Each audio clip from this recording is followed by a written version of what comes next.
Tonight, a state of emergency. We're now beyond our city's capacity, and that is why we've called in the armed forces. Ottawa makes plans ahead of the rains, plus the case for a new approach to flooding. There's a tremendous concern that this will actually cause more anti-Semitism. After an allegedly staged assault, the hateful response, just what Winnipeg's Jewish community feared. This is the face of the healthcare crisis in Nova Scotia, and I dare you to tell me otherwise. And a powerful Facebook message to a premier. Why it struck a nerve with Canadians everywhere. This is The National.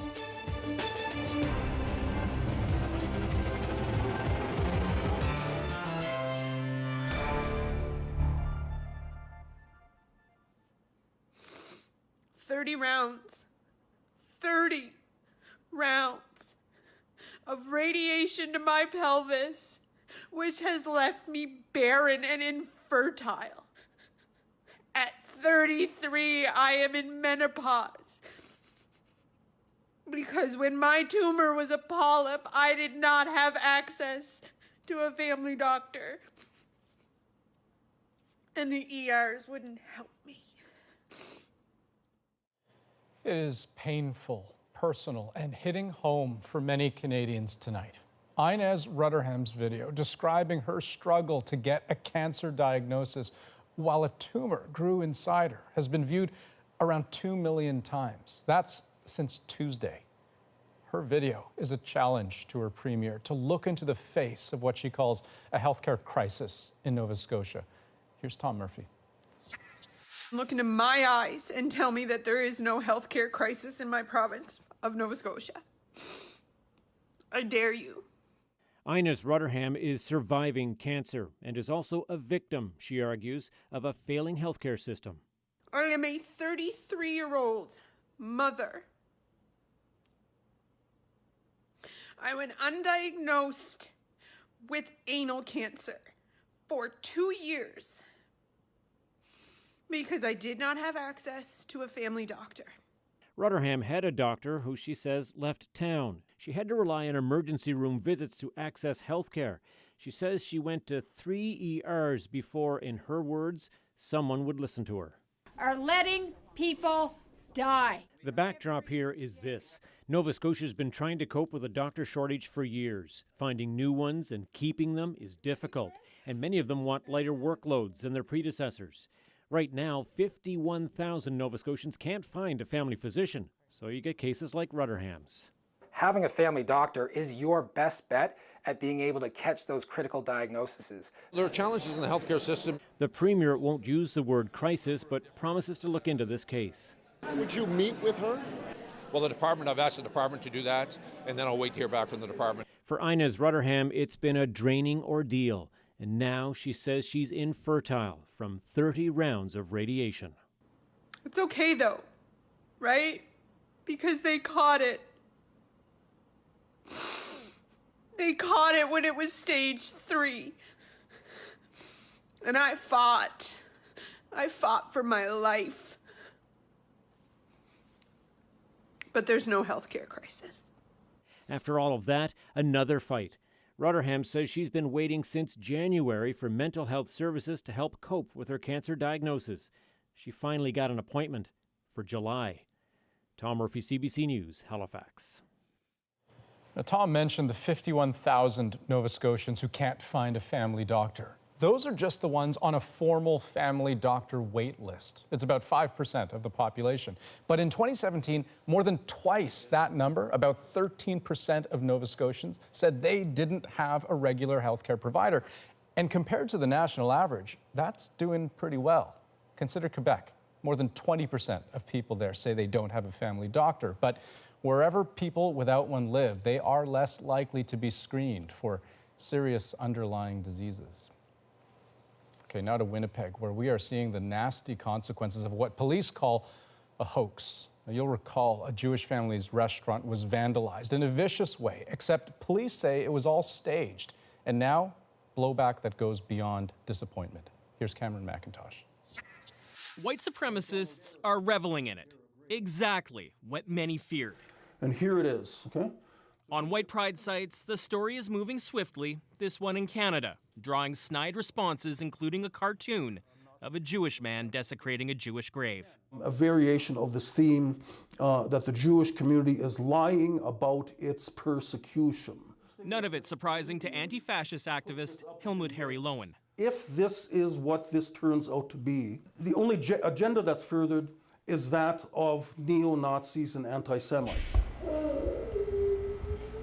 Oksana Berendt, her husband Alexander, and son Maxim are charged with public mischief after reporting she was assaulted in an attack that left her cafe trashed and vandalized with anti-Semitic graffiti. They say it wasn't them. Can you imagine how I feel when my place is destroyed like that?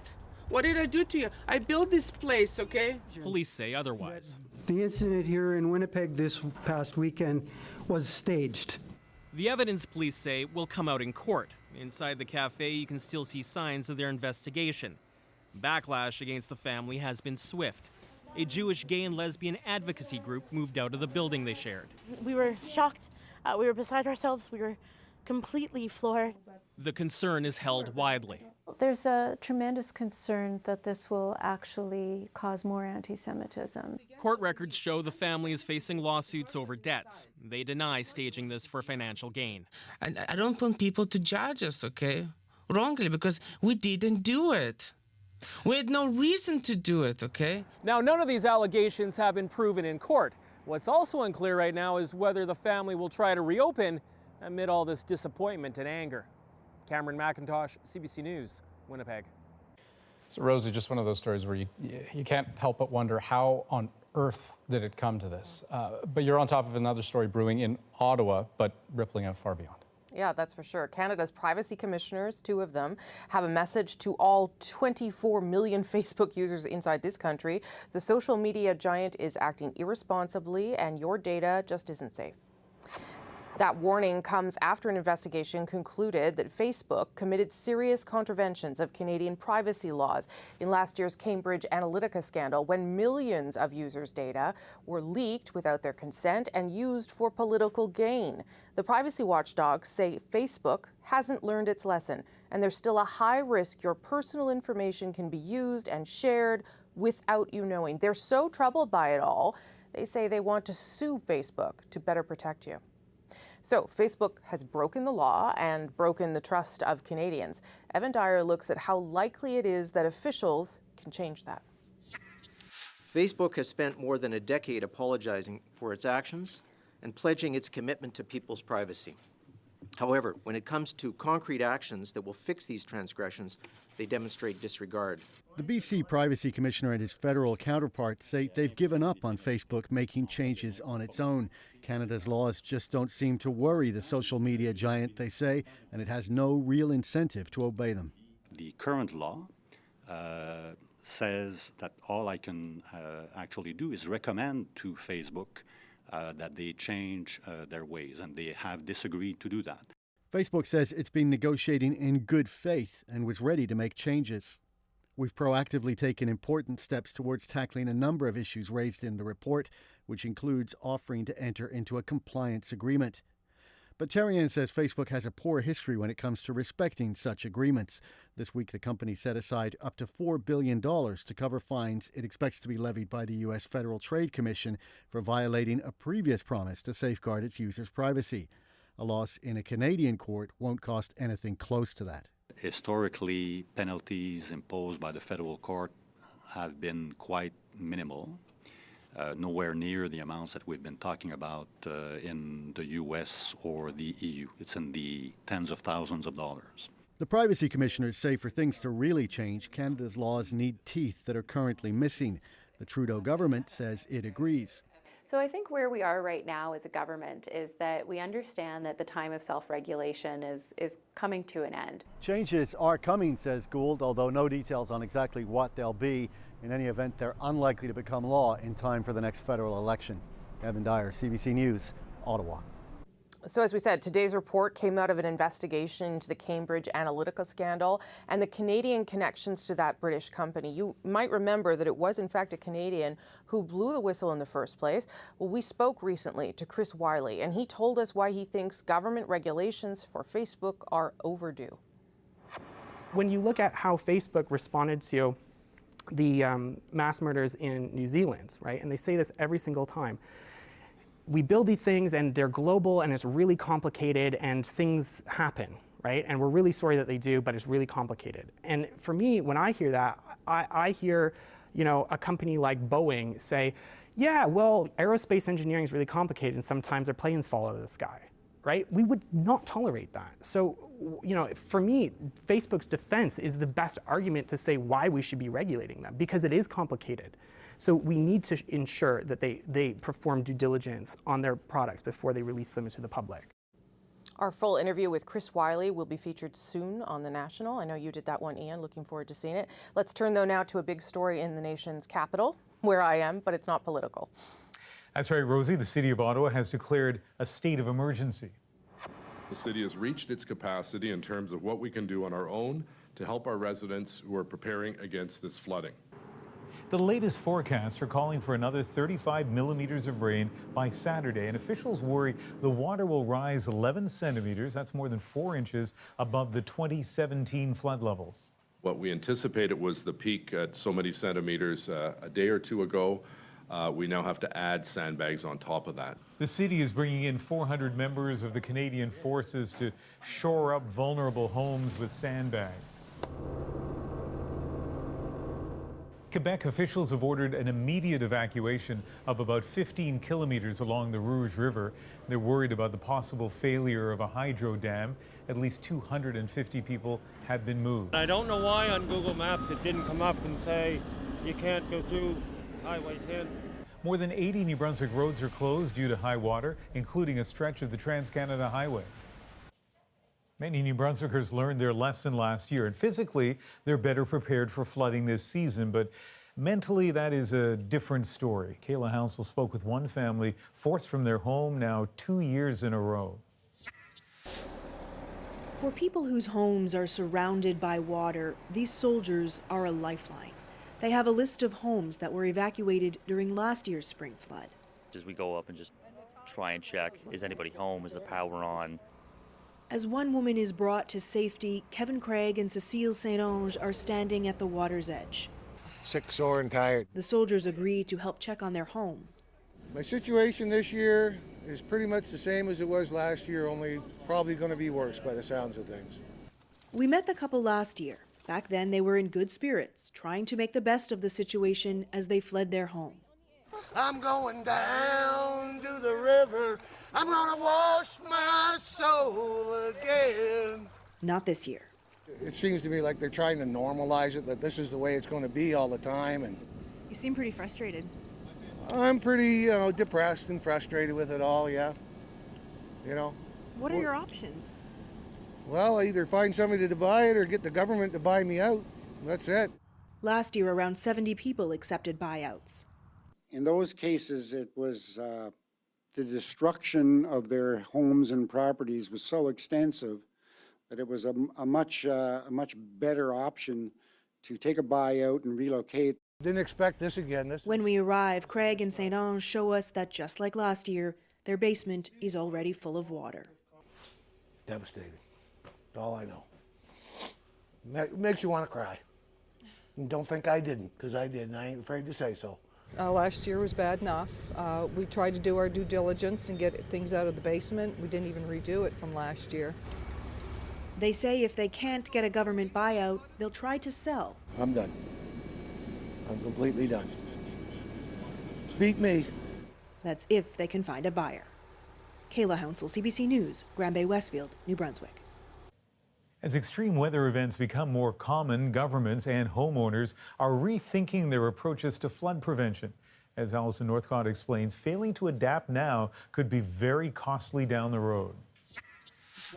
Well, why don't we start building natural dikes, integrating them into the landscape? For Jim Bass, this newly constructed dike is a sign of a lesson learned. It just a green space that integrates well into the neighborhood and allows us, if we have a minor rise in the riverfront, at least to have this area protected. The mayor of Pierrefonds on Montreal's West Island is tackling flooding for the second time since 2017, but says his community is better prepared thanks to new mitigation features and a better emergency plan. About 40 kilometers away in Rigaud, Ronald Pichet is watching the water surround his home. After the last floods, he raised his house and built a reinforced waterproof foundation to protect it from high waters. The work is ongoing, but it's not finished. This expert studies rivers and floods and says while measures like those can help at a local level, with more extreme weather events due to climate change expected, bigger picture solutions are needed too. In 2017, many people were quite surprised to see that we had either very old maps or even in some areas no flood maps at all, which makes it impossible for citizens to realize that they are in a risk zone. Quebec is updating those maps, but with two major floods so close together, the risk for some residents has become all too clear. The Quebec government is offering some flooded-out homeowners up to $200,000 in compensation to leave flood zones for good. Biron says too many people have been allowed to build too close to the water. Preventing development in certain zones, I think now that's quite clear, that these zones may absorb more water if they are left undeveloped. It isn't the only solution, however, it's part of the solution. For now, the mayor of Pierrefonds hopes his dike works, but he also realizes more action will be needed in the years ahead. Alison Northcott, CBC News, Montreal. Tonight, Sri Lanka is in the grip of an urgent manhunt 4 days after Easter Sunday bombings killed hundreds at Christian churches. The government warns that more attacks could come. The tension is palpable in the capital city, where the central bank was locked down today. A bomb scare closed the road to the airport, forcing travelers to walk. The defense secretary resigned, though he insisted authorities had followed up on foreign intelligence warnings. More than 70 people have been arrested. As soldiers scoured Colombo for 6 more suspects, the government actually reduced the official death toll from 359 to between 250 and 260. The miscount due to so many bodies not being intact. The lower death toll is likely of little comfort to the thousands of people facing unbearable loss. Senior correspondent Susan Ormiston is in Sri Lanka to give us a glimpse of their suffering. Every casket bears a story, and amidst all the grief this week, some are particularly poignant. Mourners flock to remember a prominent physician, a wound specialist no less, who died of his own injuries in the suicide bombing. Sinath Fernando and his wife Wales both died, leaving behind a rich community life and 3 children. The eldest, Darren Jolly, rushed home from medical studies in China 2 days ago. It's a hard time for me because my parents were everything for me. This week, attending a funeral like this one means a pat-down, a search, vigilance particularly tight around churches attacked last week. The Sri Lankan Air Force is helping to fortify security, especially when it's Sri Lanka's highest-ranking Catholic, the Archbishop, giving the funeral mass. Darren Jolly's youngest brother was in the church last Sunday, standing right between his parents at Mass when the blast threw them apart. She believes that in dying, one on each side, her parents protected her brother so he could live on. How do you feel about the people who did this? I just don't have words to express my feelings towards them. They have no humanity in them. How could you do such things for people like this? They're innocent people. Many are resisting letting go, struggling to accept the sudden, brutal shock and the idea that this might have been avoided if only warnings of a growing threat months ago had been acted on. Instead, Colombo is filled with checkpoints and searches. Nearly 10,000 military deployed. Warnings of secondary threats circulate its tents. The scars still so obvious. A bomber staying in the Kingsbury Hotel blew himself up in the restaurant. Forensic investigators haven't finished their work, so the restaurant can't be cleaned out. Even so, The general manager is determined to reopen hotel rooms tomorrow. You know, when you stay in a place which have been damaged, you resuscitate a lot of what has happened. So by opening also, it's opening a new door for us, you know, moving on and, you know, be positive about the future. That's aspirational, but hard, with the tragedy still so fresh and its damage to lives forever. Susan Ormiston, CBC News, Negombo, Sri Lanka. Sri Lankan authorities have urged Muslims to avoid Friday prayers tomorrow as a sign of solidarity, but also self-protection. It's feared that large gatherings of worshippers might be targeted. Christians have also been asked to skip Sunday Mass. And still ahead on The National, our special series on burnout at work continues. We'll ask the question, can other countries teach Canada a thing or two? Okay, let's hope so. And it's at issue night, why the election in the country's smallest province could have big impact on the federal field.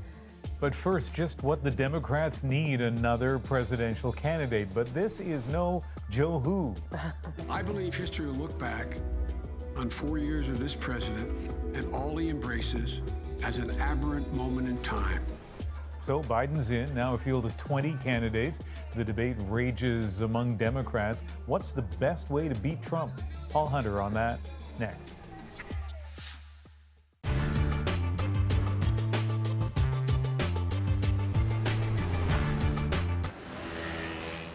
April in Paris. The cafes are full and tourists are flooding the Champs-Élysées. But after 800 years of being France's top attraction, Paris, the City of Light, has new competition. Rising out of the sugar beet fields just 20 minutes east of Paris is Euro Disney.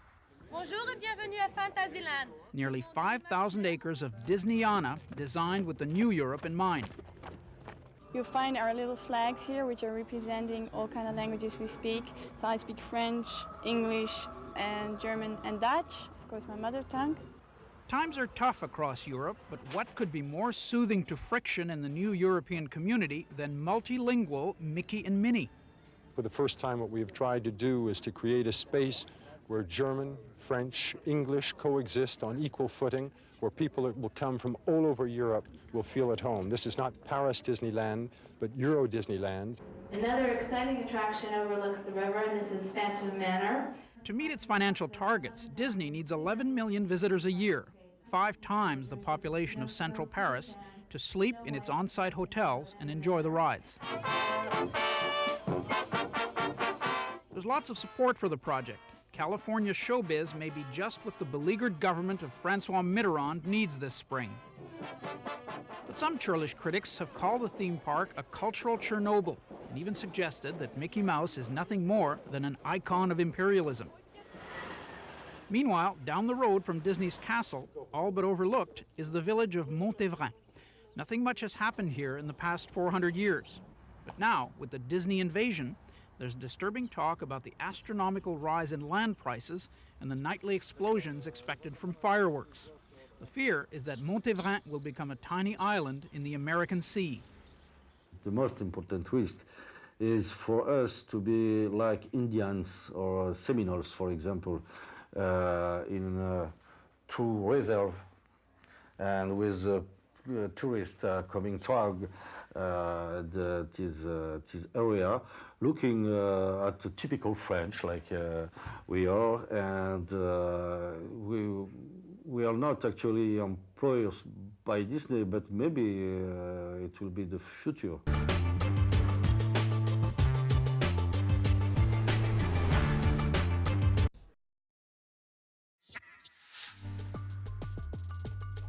For weeks, we've watched Democrat after Democrat declare their intention to run for president in 2020. The list is crowded, diverse, in some ways unprecedented. But one face has been notably absent until today. Joe Biden has officially entered the race. The 76-year-old former vice president sure has the pedigree, but as Paul Hunter explains, that may not be an advantage this time. Meet candidate number 20. That's him in the middle, Joe Biden. Maybe you've heard of him. How does it feel to be the front runner? Well, it's real early. To the surprise of fully no one today jumping into the race to take on Donald Trump for the White House. In so doing, slamming the president on video. But if we give Donald Trump 8 years in the White House, he will forever and fundamentally alter the character of this nation, who we are. And I cannot stand by and watch that happen. Biden calls the 2020 election a battle for the soul of America. That's why today I'm announcing my candidacy for President of the United States. 8 years as Barack Obama's vice president helps make Biden the Democratic front runner. For now, the truth is, for the party, it's complicated. What is the best way to beat Trump? A strongly progressive candidate? They've got plenty of those. Or someone more to the middle? And how important is diversity or depth of political experience? Indeed, is less suddenly better? All of which leads to that other question. Is it even okay to now nominate an old white man? Old guard, say Biden critics, with old attitudes. Lately challenged for being too touchy-feely with women. Fine, how are you? How are you doing? Juliana? Then again, say Biden backers, there's this. I'd like to order pepperoni pizza to go. Ease with the most coveted voting bloc of all these days, working-class Americans of all ages, backgrounds, genders. Today, glad-handing with the very kind of people Trump won over in 2016, reminding everyone the only goal is the White House. Bottom line, Biden's in. Paul Hunter, CBC News, Washington. And lots more to come. On The National, a fantastic moment for a curling team from Nigeria. The first time an African country won a curling game at a world championship. You know how much I love curling. And PEI goes blue, but the opposition is green. The At Issue gang is here to talk about what effect that could have on the fall federal election. Andrew, Althea, and Eric are here next.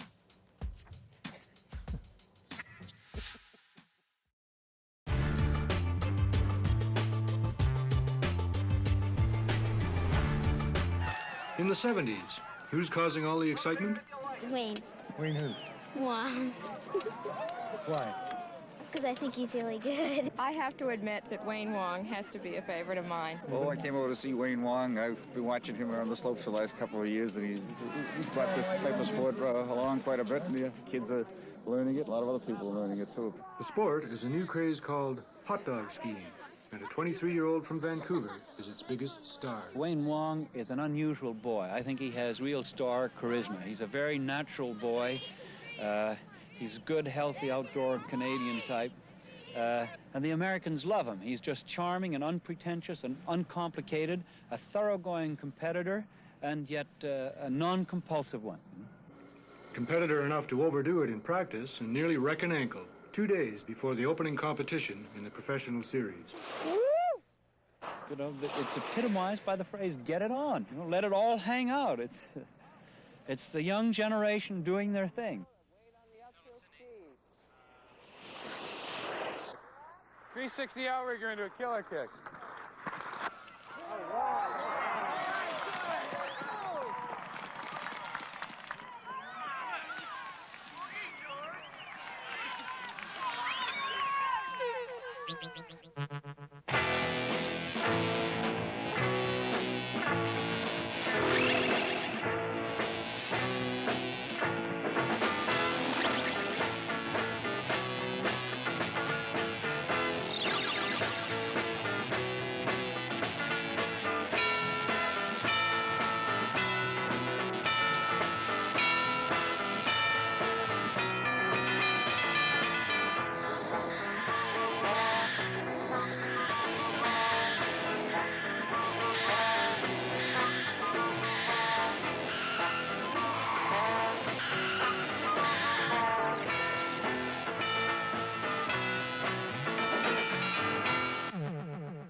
don't know that Wayne will ever be a superhero, but he'll be sort of the Huck Finn hero.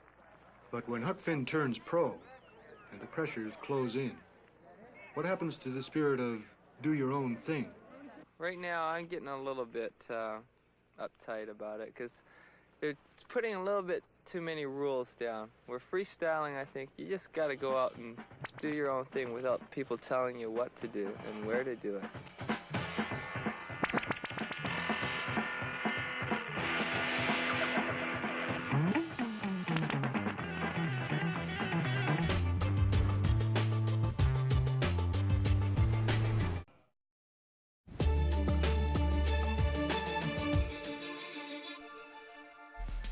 I can't walk. I barely survived. I don't know if I will be able to walk again. And I can't move my hands. A 21-year-old man severely injured in a hit and run has made an emotional appeal for the driver to come forward. Navindra Sukram Singh was walking home from a St. Patrick's Day party in Brampton, Ontario last month. He collapsed in the street. He was hit by a car while he was trying to stand up. The driver didn't stop. Sukram Singh's injuries are being described as life-altering. The measles outbreak in the United States has led to quarantine orders at 2 Los Angeles universities. An infected person arrived at the airport, then went to class at UCLA, also visited the library. They say they have 2,000 visitors in that library a day. Most of them don't sign in or out. So we've had a lot of exposure to folks that we actually can't identify. It's possible some people at another university have also been exposed. In all, 300 students and faculty members of the 2 schools are in quarantine. Officials say they have to stay isolated for a week or provide medical records showing they have been vaccinated. Amazon has posted another record profit for a 4th successive quarter. The retail giant said it made $3.6 billion in the first 3 months of this year. The company also announced changes to its loyalty club, Prime, offering package delivery in just 1 day instead of 2. And at least 1 person has been killed and several others injured after this fiery crash near Denver, Colorado. Police say an out-of-control tractor-trailer plowed into traffic that was stopped from a previous crash. As many as 12 vehicles and 3 semis were involved, and witnesses say they heard several explosions.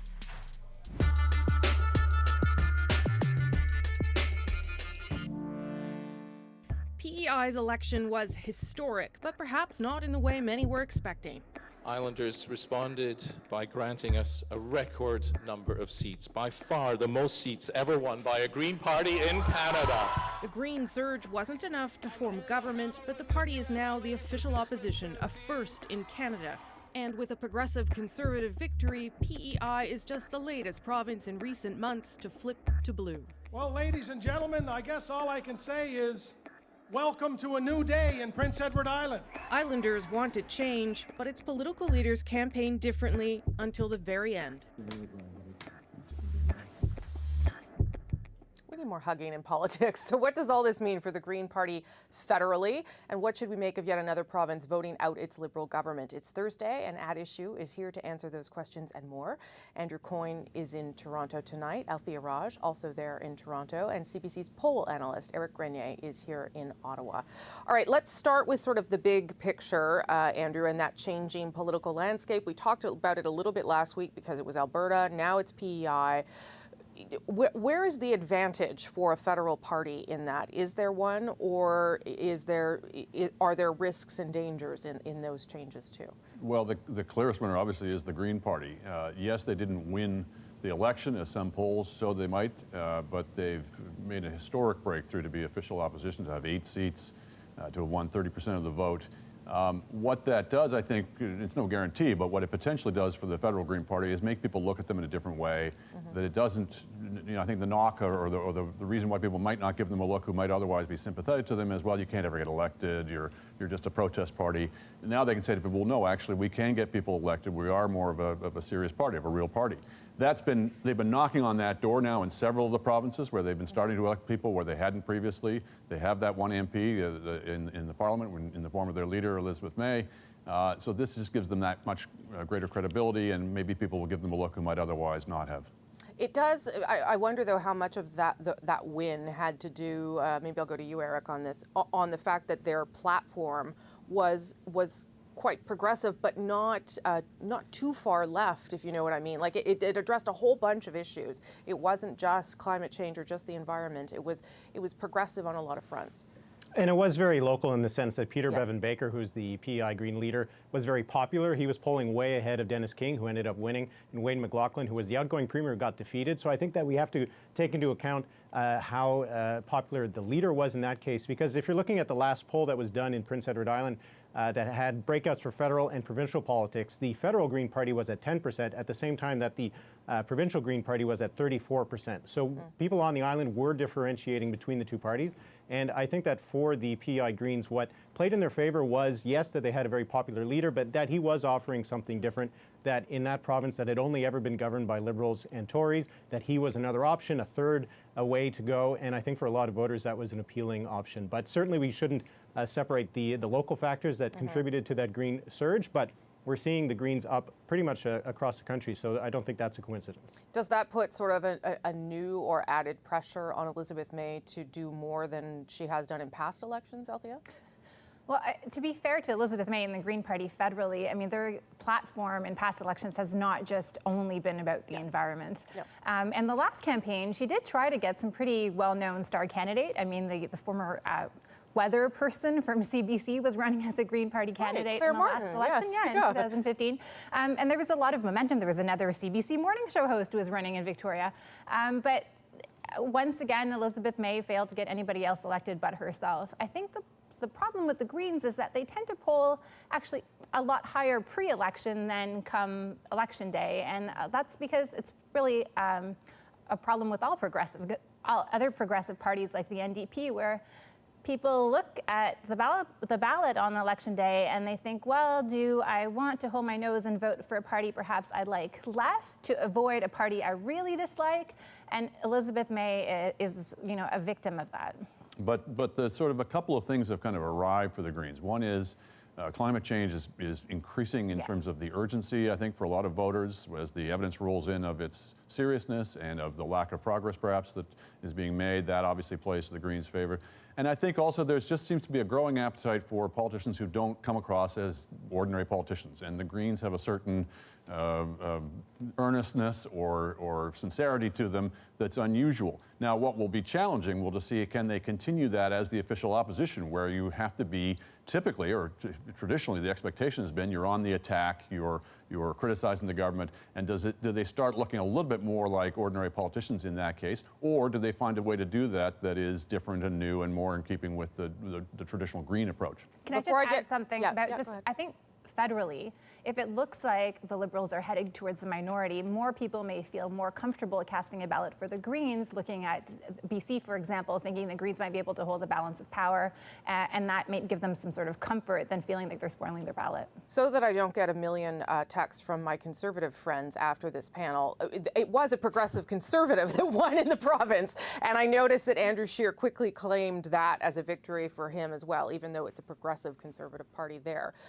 And we've talked a lot about how all these provinces going blue affects the Prime Minister and the Liberal government. But Eric, what does it do for Andrew Scheer? Good things, bad things? How does it shore up support amongst Canadians, or does it? Well, I mean, it does give his party's brand another win, but the PEI PCs are not necessarily a very right-wing party. No. And when you look at the actual results in the election, their vote actually went down from the last election. So it isn't that there was a surge in support for a conservative party. There was actually just because the Greens had eaten into the Liberal vote so much that the PCs were able to move ahead.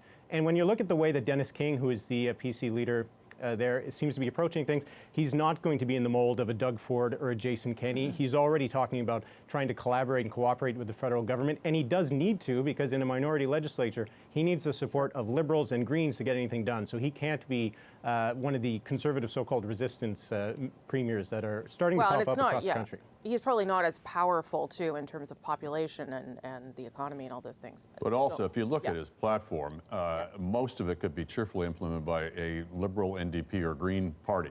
I mean, I think there's a couple of tax cuts, but the rest of it is very progressive, liberal, left, whatever term you want to use. And as Eric mentioned, he's not going to be taking a tough stand against the carbon tax. He's talked about a made-in PEI solution, whatever that happens to mean, but it doesn't sound like he's spoiling for a fight. But it does give them a boost of some kind, does it not? The blue team, it does give them hope in a different way, Althea? Yeah, absolutely. I mean, it's not just that you have premiers like Jason Kenney and Doug Ford who have actually talked about openly campaigning against Justin Trudeau's Liberals, but you also now have a number of Conservative wins very recently close to a federal election. So those ground game teams are already in place. You can quickly reassemble those former provincial campaigns, and that really does help across the country, whether that's Alberta or in places like Atlantic Canada where the Liberals are quite vulnerable. But the broader message of the whole thing, it seems to me, not just this election, but a bunch of recent elections, is change. I'm not saying this versus any particular incumbent, but people are willing to take a look at parties they wouldn't have previously been willing to look at. They're willing to throw out governments after one term when previously that would have been less likely. They're willing to vote for third and fourth parties where previously two-party politics was very much the norm. So a lot of the sort of traditional moorings have kind of come loose, and people are much more sort of free agents when it comes to their vote. And that, Eric, makes your job harder, but it's also it makes things harder to understand and predict and know where things are going. Yeah, absolutely. So we need to be ready for that kind of thing. And when people are looking for different options, we're seeing that there are more options now on the table. And if you're a voter who is sick of politics the way that it's done, but you're angry about it, then there's these populist parties that are starting to pop up. And if you're instead tired of it and you just want people to get along, then you do have a party like the Green Party. And I think that's where they have an opportunity. Speaking of getting along, I do want to talk about the tone of that election, because I realized there was a death of an MP towards the end, and everyone suspended their campaigning, and that sort of changed things. But it was throughout the campaign. The debate was different. The response on election night was different. We saw the PC leader and the Green leader hugging the next day. I mean, sure, it's Islanders, and they are very lovely people, and they're very friendly. But I wonder what we can take from that. Is it just that they are doing politics differently?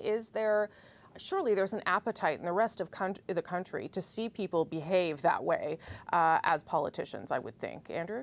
There may be an appetite for it. People always tell the pollsters that. Yeah. But when the parties are figuring out their strategies, more often than not, it looks like, quote unquote, defining your opponent, i.e. smearing them as X or Y or Z, seems to be a potent tactic.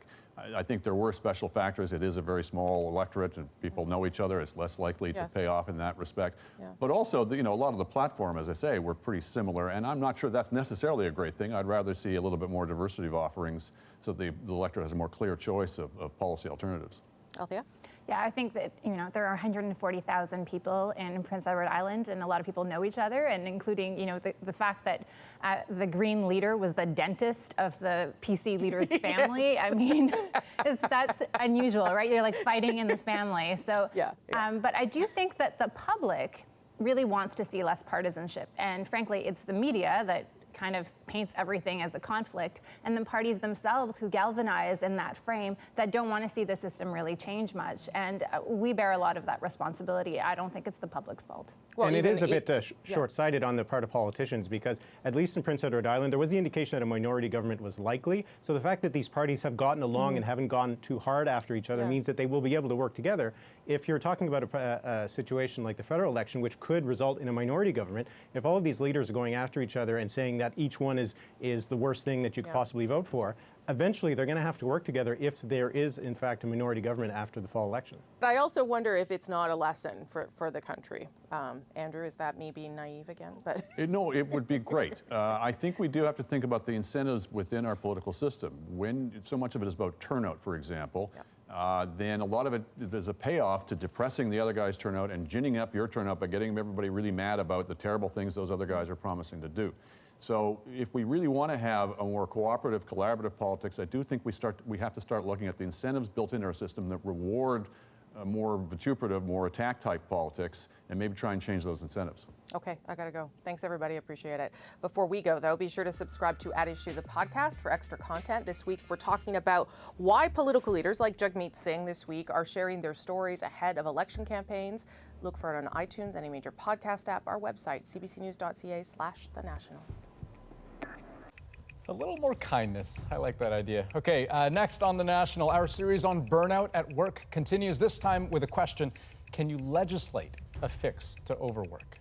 You've got to think about some kind of a work-life balance policy, or you've got to think about some kind of a right to disconnect from electronic communication. And what can we learn from other countries? Next.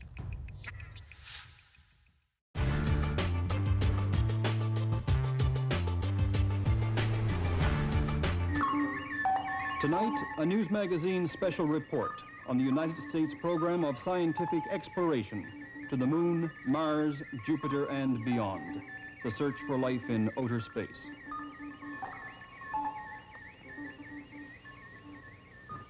Good evening, I'm Kingsley Brown. A little more than 20 years ago, the world's best rockets, the German V-2s, had a range of only 200 miles, and they threatened conquest of one of the most significant islands on Earth, Great Britain. Today, the conquest of the mysteries of outer space is being made with an effort and a cost that staggers the imagination. And now the targets are the Moon, Mars, and Jupiter. It involves a technology that has shown perhaps more advancement than any other field of man's endeavor. The United States space program is costing the American taxpayer more than $20 million a day, or more than $7 billion a year, or in Canadian terms, nearly the total federal expenditures of last year. The Americans believe that any concession of superiority to the Russians in space will mean second place for Americans on Earth. So, the Ranger series has made the real reconnaissance for a man on the Moon. Late this year, Surveyor, a remote-controlled laboratory, will make a soft landing on the Moon. Mariner 4 is 40 million miles away, and by mid-July will send back pictures of Mars through the Deep Space Tracking System to its birthplace at Pasadena, California. California Institute of Technology's Jet Propulsion Laboratory, working under contract for the National Aeronautics and Space Administration, directs the design and operation of the American unmanned space program. This is where new concepts in rocketry begin, where new fuels, liquid, solid, nuclear, are tested for the space voyages of 10 years from now. Engines and new guidance systems are developed. But to JPL, no program meant more than Ranger. After 6 failures, the program was in jeopardy until the last 3 near-perfect flights. The last, into the crater of Alphonsus, was only 2 3/4 miles off target. The Ranger coordinator is Raymond L. Heacock. Mr. Heacock, of all the craters on the Moon, why did you pick Alphonsus? Well, the crater Alphonsus is one that is scientifically interesting, as well as we think also contributing to our general knowledge of the Moon insofar as the manned spaceflight program is concerned. Our first 2 missions picked lunar mare, or seas, these large, dark, flat areas to impact in. Ranger 7 impacted here, and Ranger 8 over in Mare Tranquillitatis. We impacted in these lunar seas because from the Earth they look to be the smoothest areas on the Moon and would give us a kind of knowledge of the topography we need to land a man. At JPL, a spare model of Mariner 4, now streaking toward Mars on an elliptical course that has already covered more than 200 million miles. Like Mariner 2, which reported no atmosphere around Venus, it is sending back a continual stream of information. So far, its signals indicate that it has lost only 1 scientific experiment. And there's all the appearance of another success for the laboratory's director, Dr. William H. Pickering. I gather this is the operations center, Dr. Pickering. Yes.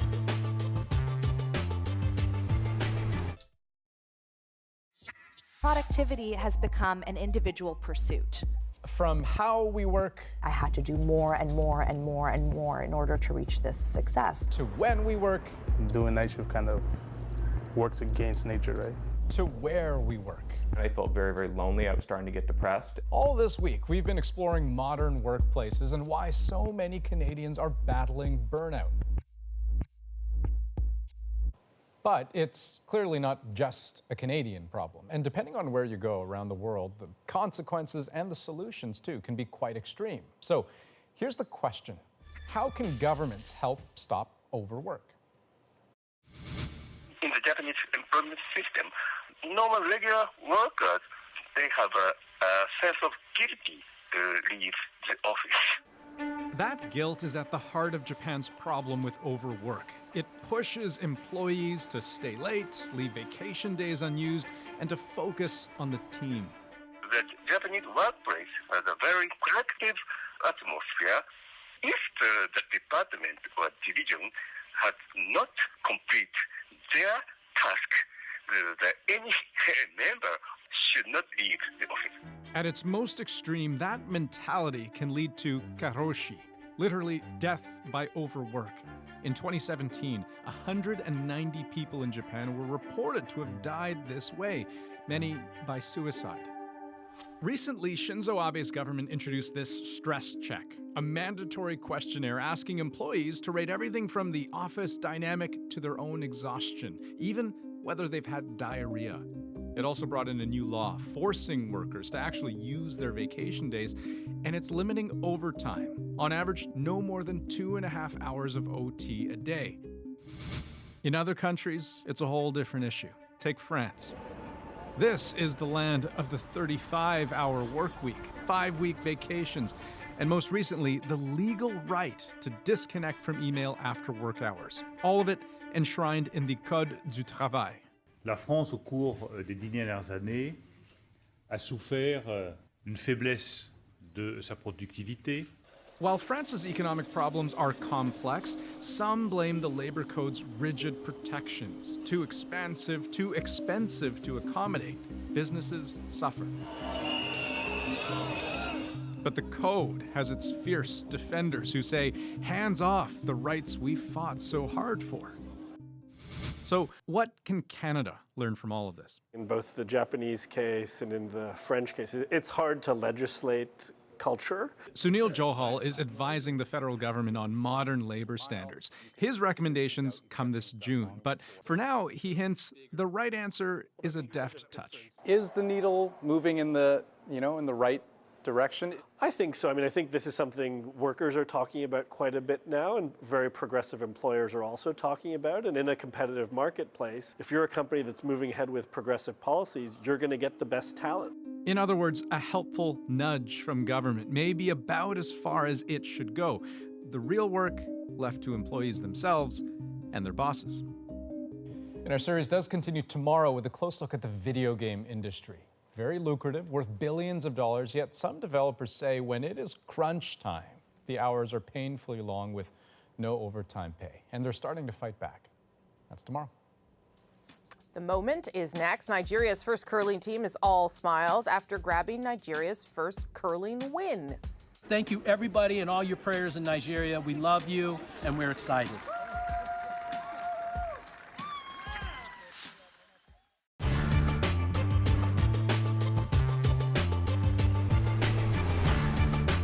You're at work one morning just going through the date book when you realize it's just about time to book that 6-month dental appointment. And then you stop to think about it. You have any discomfort there at all? If you're the least bit apprehensive, those may seem like very good reasons to cancel the appointment. But Dentistry of the Future promises that the pain and the anxiety will disappear. You'll find that when the thumb touches the forehead, the eyes will close. A third-year dentistry class at the University of British Columbia. On the curriculum today, hypnosis, the only dentistry course of its kind in Canada. I still address the patient as if the patient were all present. Guided by Dr. Lance Rucker, students learn how the soothing voice and words can help patients disassociate from the sounds and the pain of the procedures. It's very similar to an intensified form of what you do every day. When you have a quiet moment or two and you're daydreaming, that sense of lull is what we capture, because it's actually a very, very powerful state for accessing the autonomic nervous system. If you could just have a seat there, that's great. How are you doing today? Fine, thanks. Valerie Offer used to need 4 or 5 doses of local anesthetic to dull the pain of a root canal or bridge work. Now her anesthetic of choice is a hypnotic trance. Just takes all the anxiety away, and I need less medication. What was it like before this for you? Extremely traumatic. I used to clench my hands, I'd perspire, gagged really easy, a real fear of dentists. How does it work, and what's the mechanism of hypnosis? You know, nobody's quite sure. And that's a fact. But I'm always gratified and somewhat amazed, I suppose, by the number of patients who come back and say, you know, I don't think we're going to need any local anesthetic this time. Hold it in place, little dab. But pain-free dentistry doesn't necessarily mean needle-free dentistry. The stimulation of the needles is going to overcome the stimulation of pain. Just down the hall in UBC's Faculty of Dentistry, Dr. David Donaldson combines the ancient technique of acupuncture with electronic impulses. These systems are designed to bring on endorphins, you know, the morphine-like substances produced in the brain, and that's what we'd use for chronic pain. Here's how it works. The electrodes attached to each needle carry currents that not only cause the muscles to twitch, but block any pain signals coming from work going on in the mouth, like the drilling needed to fill a cavity. So how was it? Didn't feel a thing. Even when he was moving your head? No, nothing. Yeah, I'm just going to take these things off. And with acupuncture, there aren't the after effects of numbness in the mouth, the drooling, or a fat lip for the rest of the day.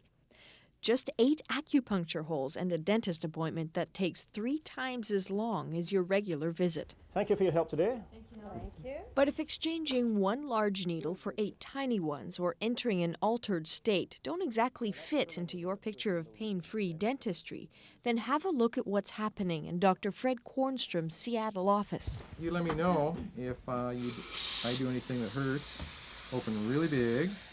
In the dentist chair, Raoul LeBlanc, a 66-year-old who is allergic to local anesthetic.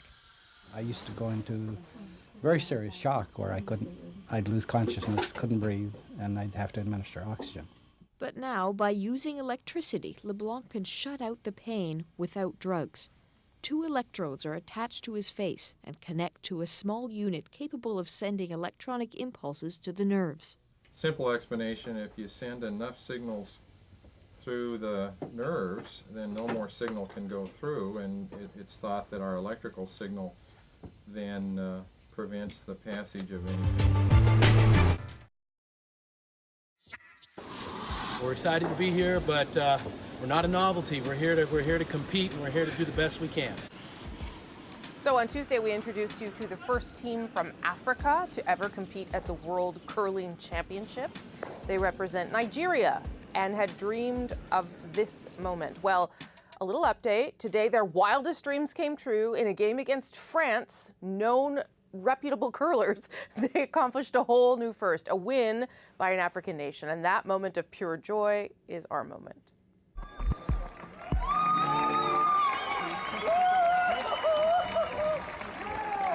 I feel over the top excited, happy, elated. Couldn't feel better. Feeling happy. You know, it's that feeling of all our hard work has paid off. We did it. It's just ecstatic. What a great dream to share with your best friend. Thank you for believing in us. But thank you everybody and all your prayers in Nigeria. We love you and we're excited. We have one of the greatest coaches in the world. It's his victory as well. The man deserves a big hug and a lot of pats on the back. And he kept telling us, you either win or you learn. And you've been doing a lot of learning. The winning will come. And we believed in that and it came. Nigeria, we did it. We did it for you, Sam, Daniel, Musakita, everybody. We did it for all of you guys there. That's nice. Now, their coach is Canadian. So there's our little, that's how we got into this story. There you go. And you know what? I can't even imagine what it must have been like to be in that arena at that time, because apparently, so all of the crowd, they were going wild and giving them a big round of applause. All of the other curlers, apparently, or at least some of them, were also clapping when they won. I mean, it's just a big moment, and this is after some pretty frustrating moments too. I think it was against the Czech Republic. They lost 20-0. So, boy, good for them. It's not great. So the coach from New Brunswick, you heard the American accent. They did spend some time in the States, so an international win. They desperately would love to go to the Olympics, but not to rain on their parade. But that's going to be tough, because to get into their category in the Olympics, you have to place in the top 7 at the Worlds or be the host team. Nigeria not hosting the Winter Olympics anytime soon, but still enjoying that first historic win. And thanks to Devin Haru for bringing it to our attention. Yes, that is The National for Thursday, April 25th. Good night. Good night.